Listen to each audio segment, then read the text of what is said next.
Welcome to DF Buchmiller Park, located in Lancaster, Pennsylvania. This 18-hole, all-par 3 course has a lot more to offer than you may think. Established in 1994, this course plays within a beautiful grassy park with very large mature trees, up and down some moderately steep hills, and through some tight wooded fairways. The 18 tee pads play to 2 different baskets on almost every hole, so I'll be taking you through both the main and alternate layouts today, coming in at 5,411 and 5,731 feet respectively. I'll also be giving you my thoughts on the course as a whole, so stick around for that. For now, let's get started. Starting your round at Buchmiller, you have a 289-foot hole with a few choices. Tight or wide backhand line, or the forehand will all get you to the basket. Low ceiling unless you go very wide right, so keeping the disc low is important, but be careful of the strange skips off these roots and rocks short of the basket. The green is fairly clear unless you go long or right. Throwing over this rolling hill can make it difficult to judge the distance a bit here on hole 2. Only 286 feet to the main basket, so it's certainly reachable, but getting the distance correct is key here. Backhand hyzer or just a straight shot can get you there. Similar lines with a bit more distance and right to left movement will get you to the alt basket, but low ceiling and a few guardian trees do come into play. On hole 3, you have a mando keeping you from going wide over the road, but you can go to the left of this tree. More traditionally, a backhand shot through this tighter gap will be the play. Keeping it low actually widens the gap, but you'll need something with enough glide to stay in the air, as it does slope up slightly as you approach the basket. 2 baskets on hole 4, both can be reached by throwing a backhand flat to hyzer or pure hyzer shots. Both are also mostly blind from the tee. You have to come in low for the main basket to avoid the ceiling and not go too far left into the woods. The alt basket, about 100 feet further around the corner, is a bit of a pump, but the downhill slope of the hill will help. Throwing something flat with a bit of a left finish and avoiding the rough on the left will likely give you a birdie putt. Hole 5 is dead straight at 343 feet. More air to the left gives the forehand the advantage if you have the distance, but a straight or slightly flexing backhand will work, but the right to left slope near the pin means you don't want to come in with too much horizontal movement. The green slopes down behind as well, with stairs to the next tee pad. Landing there can leave you with an awkward footing for your putt.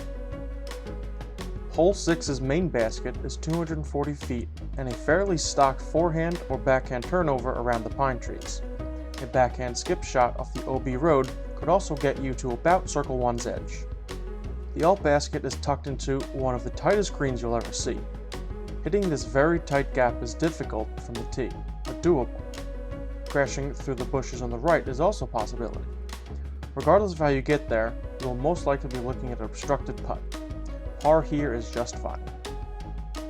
We have a 7-10 split here on hole 7, with the main basket to the left at 318 feet and the alt to the right at 265 feet. Forehand or backhand turnover will get you to the alternate basket. You want to turn it enough to stay off the hill and avoid the few trees up there. A straight backhand to the hill and a little skip up will get you to the green for the main basket. This is one of the only holes on the course that the alt basket is shorter than the main one.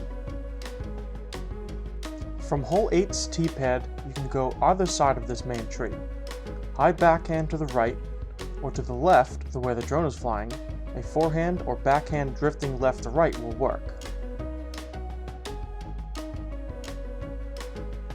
One thing to be cautious of throwing either line is that the basket sits only a few feet from the road, bringing OB into circle 1.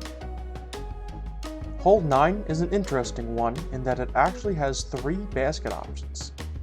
Off the tee, you can throw whatever you can that goes the straightest to the main basket, 217 feet.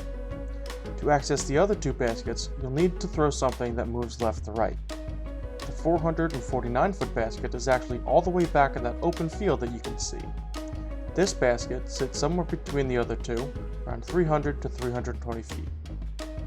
Here's your classic tunnel shot for hole 10, challenging and very rewarding if you make it out of the other side. Slightly uphill makes throwing straight enough and far enough that much more difficult. 221 to the main basket and 323 feet to the alt, hiding behind this mighty oak. Hole 11's main basket is tucked under this grouping of trees 292 feet away. Straight backhand or forehand to the left of the first tree, or wide backhand swinging into the right will all give you access to this basket that is set down lower than most of the fairway and with a low ceiling.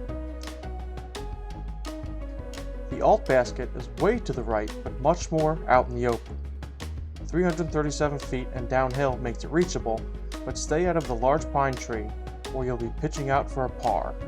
Maybe. A simple backhand hyzer for the lone basket on hole 12. Rough all the way down on the left is the only danger, but not being able to see the whole basket does give it some defense as well.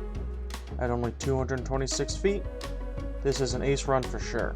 Straight up this very steep hill, OB road all the way down the right side, and a power line pole strategically placed for the backhand hyzer line makes this 204-foot main basket more difficult than it looks on paper.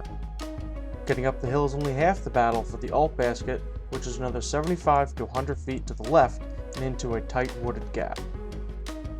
Blind and downhill for both of hole 14's baskets. No true fairway down the hill, but definitely some fair gaps. Speed control is important to not skip far past the main basket into the thick woods just behind. More hyzer or stability in disc selection is required to access the alternate pin, which is located on another of the tightest greens you'll ever see. This monster of a tree is your only saving grace, keeping you from going down the far slope that if you put too much power on your throw, you'll be finding yourself at the bottom. Same tee pad, but two very different directions for the two baskets on hole 15. On the bottom, we have a blind backhand hyzer to get you to the main basket. The top is the alt basket, just a bit further and straight up the hill. A slight backhand flex will get you there. Both baskets have OB road close behind, and the risk for rollaways for missed putts is there. Another severely uphill hole in hole 16, adding about 50 to 75 feet of power for both the main and alt baskets. Fairly straight with slight left to right drift to access the green of the main basket. The alternate will be more of a forehand or big backhand flex around the corner to the right. You also have to miss this large guardian tree to park this one. 17 plays similar to hole 16 in many ways. The main basket is a straight shot with thick rough behind. It does play a little longer at 274 feet. The alt basket is around the corner to the right again, and a backhand flex with a hard finish to the left will get you close. But you'll have to avoid this last tree again to get very close. Both of hole 18's baskets are over 400 feet, making this play as the longest hole in the course. Playing a hyzer over these trees is a common play, but requires a lot of power to get close to either pin as it goes uphill as you approach the greens. Main basket on the right and alternate basket on the left, the only difference really is how much hyzer you put on your throw. DF Buchmiller is not a championship level course in length or difficulty, but it is a very fun, very well maintained and challenging course for what it is. A good challenge for beginners and intermediate players, and a good shot shaping practice course for the more experienced. Although it is an all par 3s course, you still have to execute lines, and the alternate baskets do have decent distance. Playing through a beautiful park with a wide variety of mature trees is a great plus for this course as well. The alternate baskets could use an update, but this course has been around for almost 30 years, so the original baskets add to the nostalgia for players who have been playing here all their lives. Bathrooms are available, and it is very cart friendly. You can see my difficulty breakdown here. I try to rate all courses I break down on the same scale, so I'm going to have to give this course a 4 out of 10 compared to the other courses I've talked about, but that doesn't mean I don't like it.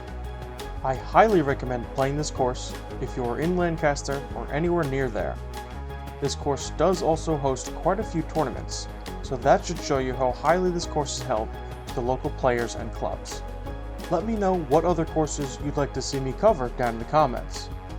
And if you want to see more upcoming course breakdowns, tournament coverage, or other disc golf content, hit that subscribe button so you don't miss it. Until next time, I'll see you in the next hole.